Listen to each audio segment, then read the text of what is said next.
국민의힘 한동훈 비대위원장이 이번 선거에서 지면 윤석열 정부는 뜻 한 번 펼치지 못하고 끝난다고 말했습니다. 이종섭 전 장관의 즉각 귀국, 황상무 수석의 사퇴, 이 요구들을 거두지 않은 상황인 만큼 이 문제들을 빨리 처리하지 않으면 선거가 위험해진다고 대통령실을 강하게 압박한 걸로 보입니다. 총선까지 22일, 대통령과 여당 대표의 갈등이 출구를 찾지 못하고 있습니다. 하이빈 기자입니다. 선거대책위원회 발대식에 참석한 한동훈 비대위원장은 총선에서 지면 윤석열 정부도 성공하지 못할 거라고 했습니다. 우리 나라의 운명이 걸려있다는 말이 단순한 레토릭이 아닙니다. 이번에 지면 이번 윤석열 정부는 집권하고 뜻 한 번 펼쳐보지 못하고 끝나게 될 겁니다. 이종섭 호주 대사와 황상무 대통령실 시민사회 수석 논란으로 각을 세우고 있는 대통령실을 향한 메시지로 해석됩니다. 그러면서 두 인사에 대해서 정리가 필요하다며 기존 입장을 재차 강조했습니다. 국가의 운명을 좌우하는 중대한 선거를 앞두고 더 민심에 민감해야 한다는 제 생각을 말씀드리는 것이고요. 이틀 전 한 위원장은 이 대사는 즉각 소환해 조사하고 황 수석은 스스로 거취를 결정해야 한다고 대통령실에 변화를 촉구했습니다. 이후 대통령실이 공개 반박에 나서면서 팽팽한 긴장감이 유지되고 있는 상황. 총선 3주를 앞두고 당에서 느끼는 위기감은 더 커지고 있습니다. 대통령실에서는 제대로 인식을 민심의 따가움을 아직까지 인식을 못 하시는 것 같아요. 대통령실에다가 현재 민심이 이렇다라는 것을 말씀을 드려야 돼요. 지금은 국민 눈높이를 따를 때가 아닌가 생각하는데 지금 선거가 20여일밖에 남지 않은 그 시점. 이런 가운데 황 수석은 오늘 오전 열린 국무회의의 모습을 드러내지 않았습니다. 이 때문에 황 수석이 자진 사퇴할 수 있다는 해석도 나왔는데 대통령실은 아무런 입장을 내지 않았습니다. JTBC 하이빈입니다. 서울 도심 호텔에서 새벽 5시에 호텔 직원이 마스터키로 여성 투숙객이 머무는 방문을 열고 들어가는 일이 있었습니다. 호텔 측은 직원이 착각한 거라고 설명했는데 경찰은 해당 직원을 입건하고 고의성이 있었는지 수사하고 있습니다. 김한수 기자입니다. 서울 명동에 있는 호텔입니다. 그런데 지난달 29일 새벽 미국 시민권자인 교포 A씨가 머물고 있는 호텔 방문이 갑자기 열렸습니다. 새벽 5시 10분경이었고요. 벨이 띵동 하더니 갑자기 문이 열리는 거예요. 호텔 직원인 60대 남성은 어디든 열 수 있는 마스터키를 썼습니다. 당시 A씨는 잠시 방에 들른 친구와 함께 있었습니다. 직원은 A씨 친구와 마주치자 곧바로 문을 닫고 나갔습니다. 호텔 방에 있는 전화기를 통해서 먼저 로비에 전화를 했어요. 누군가 제 방 안에 침입을 했다라고 했더니 그게 접니다 하는데 소름이 확 끼쳐가지고. A씨는 원래 지난달 29일까지 예약을 했습니다.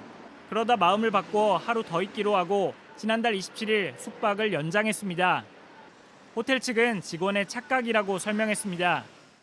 마감적으로 야근에 체크아웃 시킨 다음에 체크인 시켜놨는데 그걸 저희들은 잘못 보는 거예요. 체크아웃을 한 줄 알고 이제 계실 필요 없다 해서.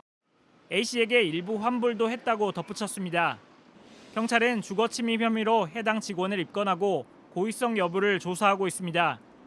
JTBC 김한수입니다. 한 남성이 아무도 안 보고 있다고 생각했는지 술을 마시고 나와 바로 운전대를 잡았는데 이 남성이 가게에서 나올 때부터 쭉 지켜본 사람이 있었습니다. 방범용 CCTV로 다 보고 있던 건데 이승환 기자가 취재했습니다. 가게에서 나오는 남성, 주춤주춤 걷는 것만 봐도 꽤 취한 모습입니다. 이 모습을 지켜보는 사람이 있었습니다.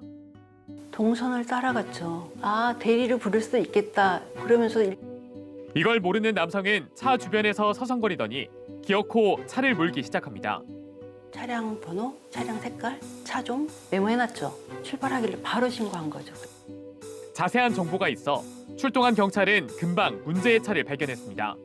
보니까 바로 순찰차 앞에 그 차량이 있는 거예요. 그래서 그 차가 맞다. 그랬더니 바로 추격이 들어간 거죠. 정차 명령도 무시하고 달리다 근처 아파트 단지 안으로 쏙 들어갑니다. 추격을 피하려 빙빙 돌지만 곧 막다른 길에 다다릅니다. 차에서 내린 남성, 일단 뛰는데 얼마 못 갔습니다. 도망가요? 붙잡힌 남성의 혈중 알코올 농도는 면허 취소 수준 만취 상태였습니다. 기분이 너무 좋았고 큰 사고가 없이 검거가 돼서 참 다행이다. 우리 관제위원들이 촉이 너무 좋아요, 정말로. 정말 경찰관 못지않다. 이 일로 감사장을 받은 관제의원, 앞으로도 좋은 촉으로 시민들의 안전을 지키겠다고 했습니다. JTBC 이승환입니다. 정부는 또 문재인 정부에서 추진했던 부동산 공시가격 현실화 계획을 폐기하겠다고 발표했습니다. 세금 부담을 덜어주겠다는 취지지만 부작용에 대한 우려도 나옵니다. 공다솜 기자가 취재했습니다. 서울 반포동 역세권의 대단지 아파트입니다. 전용 면적 84제곱미터 아파트의 거래 가격과 공시가를 비교하면 10억 넘게 차이 납니다. 공시가는 시세의 현실화율을 반영해 구하는데 보유세와 건보료 등 각종 행정제도의 기준이 됩니다. 이전 정부가 두 지표 간 격차를 줄이기 위해 2035년을 목표로 현실화율을 90%까지 올리기로 했지만 정부는 오늘 이런 계획을 3년여 만에 폐기한다고 밝혔습니다. 공시가격 현실화 계획을 시행을 했는데 곳곳에서 엄청난 부작용이 드러나고 국민들의 고통만 커졌습니다. 무모한 공시가격 현실화 계획을 전면 폐지할 것입니다. 수년 전 집값이 급등한 데다 현실화율까지 오르며 주택 보유자의 세부담이 커졌다는 겁니다. 당장 내년부터 현실화율을 69%로 동결돼 있는 현 수준으로 유지하겠다고도 했습니다. 시민들 사이에선 혼란스럽다는 반응이 나옵니다. 또 이제 어떻게 될지 모르죠. 또 정권이 바뀌면 또 어떤 변수가 생길지는 모르겠어요. 그 부담은 항상 안고 사는 거예요. 이쪽 사는 사람들은. 최근 서울을 중심으로 아파트 값이 들썩이는 상황에서 앞으로 집값 상승을 부추길 거란 우려도 나옵니다. 정부가 자기네 입맛대로 세금을 제멋대로 거두겠다는 것이나 다름이 없고요. 부동산을 가진 사람과 안 가진 사람의 격차를 더 크게 벌려놓을 위험이 매우 크다고. 정부는 11월 법 개정을 목표로 6, 7월쯤 용역 결과를 발표하기로 했습니다. JTBC 공다솜입니다. 미국의 한 복권이 석 달 넘게 1등 당첨자가 나오지 않아서 막대한 규모의 당첨금이 쌓였습니다. 무려 1조 원을 넘는데 이 때문에 일확천금을 꿈꾸며 복권 사겠다는 사람이 줄을 서고 있습니다. 영상으로 보시죠.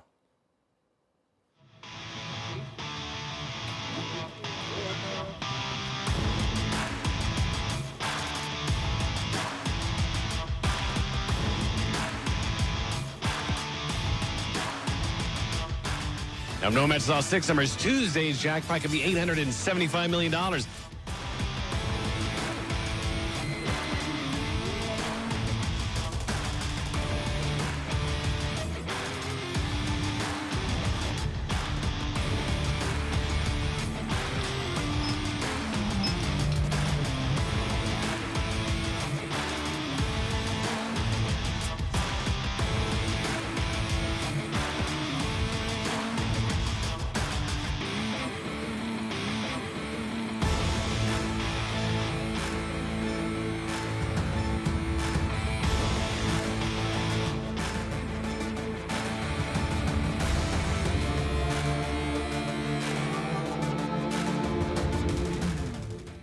안녕하세요. 뉴스룸 앵커 한민용입니다. 오늘도 JTBC 뉴스룸을 시청해주신 여러분 고맙습니다.